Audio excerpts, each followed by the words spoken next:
Hi guys, and welcome back to Copper Hill Junction for what is finally a layout update. It's been long awaited. There's a few bits been going on the layout, but not masses amount. I've been back at work now for just over a month, so a little bit's happened, but not a major amount. So what we'll do is just show you a few little things, and we'll go forward from here. So this has been the main focus area, really. I've been doing a bit of track weathering with acrylic washes. Haven't done any airbrushing on this as yet. And I think I've got a variety on there. And with obviously all the landscape that I've got up here, I've just been playing around with it, a few little ideas. Just trying to make a scene, really. Something not over the top, but I don't want to take your focus away from the railway, which is the main focus area, but I do want the scenics to blend nicely and look like they should be there and not haven't just been plonked down. So at the moment, the cows are all loose and just put into position, just really giving me a bit of an idea of just to make it work. That one won't stand up now. There we go.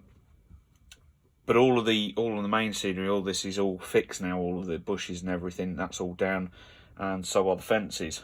So I've got my area how I want it to be.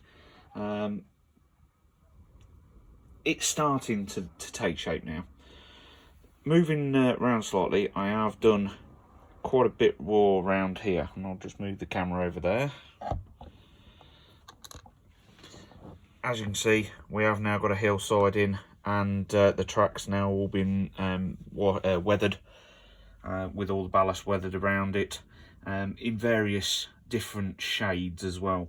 I've got some darker shades over here down the centres of the track, and I do just want to darken some little areas up a little bit more. But the idea is that the track is the ballast, sorry, is weathering in different areas at different times. And obviously, if I just blend you a bit further over this side, you'll see that like here, there's a lot less of the darkening on both sides and around the cable trunking. Now, I will want to get the airbrush out at some point and have a go at just feathering in some weathering on them there, and also the walling. Now, I did have a bit of a mishap with some of the water. It has taken some of the colour out of the brick, but I don't think that's too bad, really.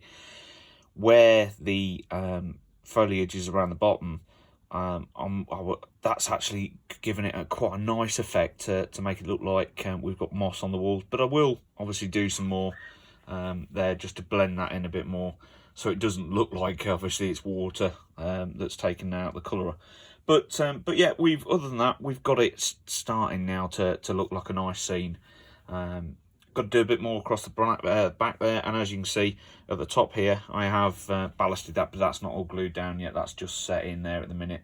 It is all loose, so it is starting to look quite nice. I do want to move my way to the back. The back part of the scene there that you've seen before hasn't actually changed. That is still the same. I have got to get some more plaster cloth for this area here just to cover it all over, and then some more filler.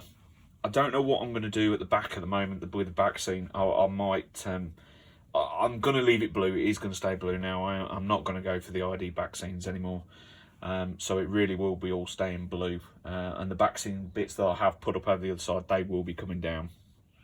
I've just made the decision now that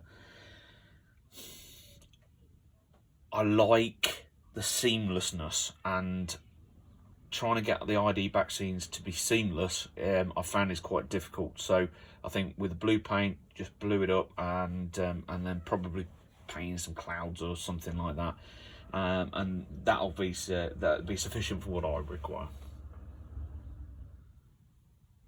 So from this angle, you can see, just looking down the upper track level there, where the different colours change going onto the unweathered ballast.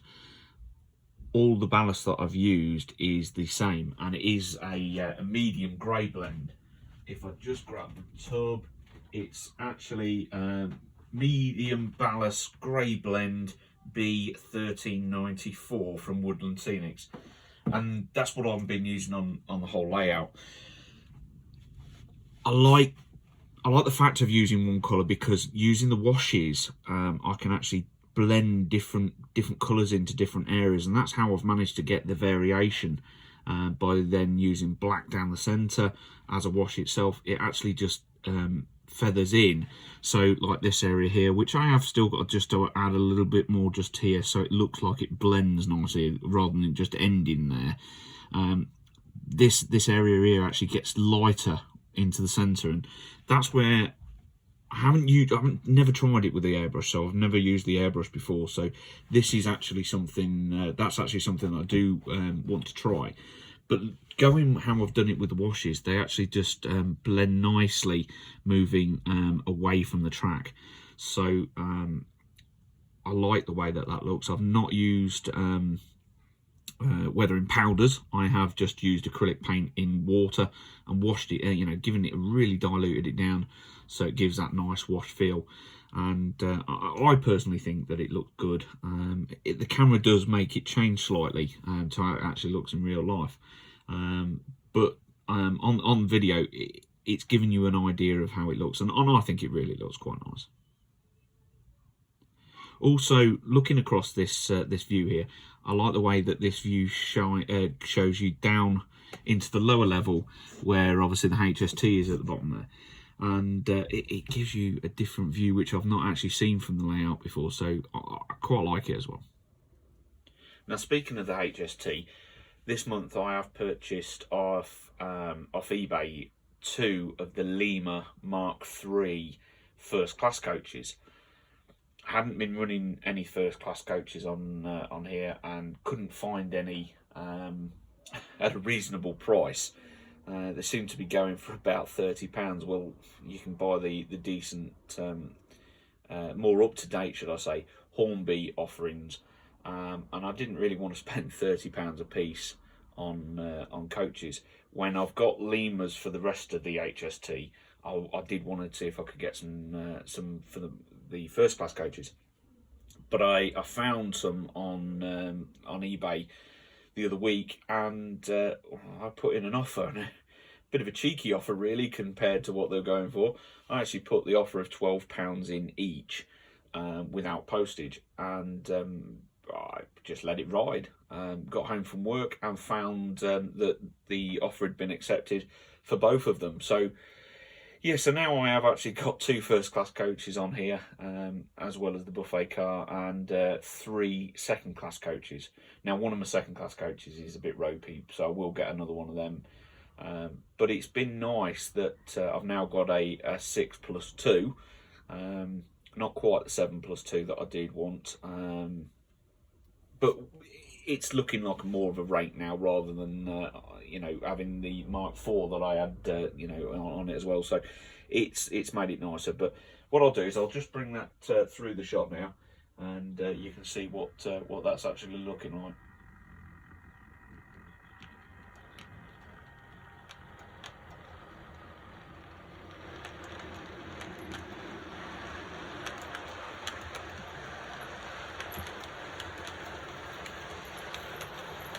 There's the ropey one at the back.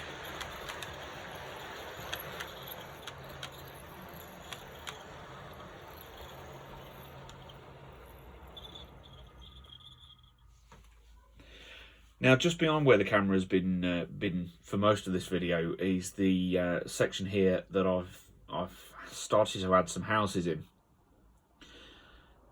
I didn't want a square flat land here,